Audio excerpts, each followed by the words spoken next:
या बातमीचे प्रायोजक आहे हॉटेल बडे पीर।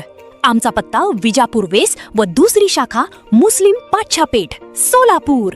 दुचाकीला कट लागल्याच्या कारणावरून झालेल्या वादात 4 जणांनी आम्ही मोठे गुंड आहोत असे म्हणत एका तरुणावर लोखंडी फायटरने हल्ला करून त्याला गंभीर जखमी केल्याची घटना पोटफाडी चौकात 29 एप्रिल रोजी रात्री घडली। दरम्यान या प्रकरणी जेलोड पोलीस ठाण्यात 4 जणांविरुद्ध गुन्हा दाखल करण्यात आला आहे। आयान उर्फ बडा सैफन मुच्छाले राहणार मुस्लिम पाच्छापेठ आणि त्याच्या 3 साथीदारांवर गुन्हा दाखल करण्यात आला असून याबाबत प्रमोद राम पवार वय 35 राहणार निलमनगर MIDC यांनी फिर्याद दिली आहे। यातील फिर्यादी हे राहुल गांधी झोपडपट्टी येथील आपल्या नातेवाईकांकडे 29 एप्रिल रोजी रात्रीच्या सुमारास आपल्या दुचाकीवरून पाथरूड चौक ते पोटफाडी चौक या मार्गाने जात होते। पोटफाडी चौकातील कार्पेट दुकानासमोर त्यांच्या दुचाकीला दुसऱ्या एका दुचाकीचा कट लागला। त्यावेळी आरोपी मुच्छाले यांनी शिवीगाळ करण्यास सुरुवात केली। शिवाय तुला गाडी नीट चालवता येत नाही का असे म्हणून प्रमोद याच्यावर लोखंडी फायटरने मारहाण केली। शिवाय हा चौक माझा आहे, येथे फक्त माझेच चालते अशी धमकी दिली। त्याच्यासोबत असलेल्या इतर 3 साथीदारांनीही आम्ही मोठे गुंड आहोत, पोलिसही आमचे काही करू शकत नाही असे सांगत लाथाबुक्क्यांनी मारहाण केल्याचे फिर्यादीत म्हटले आहे। सहाय्यक पोलीस निरीक्षक चांदकोटी पुढील गुन्ह्याचा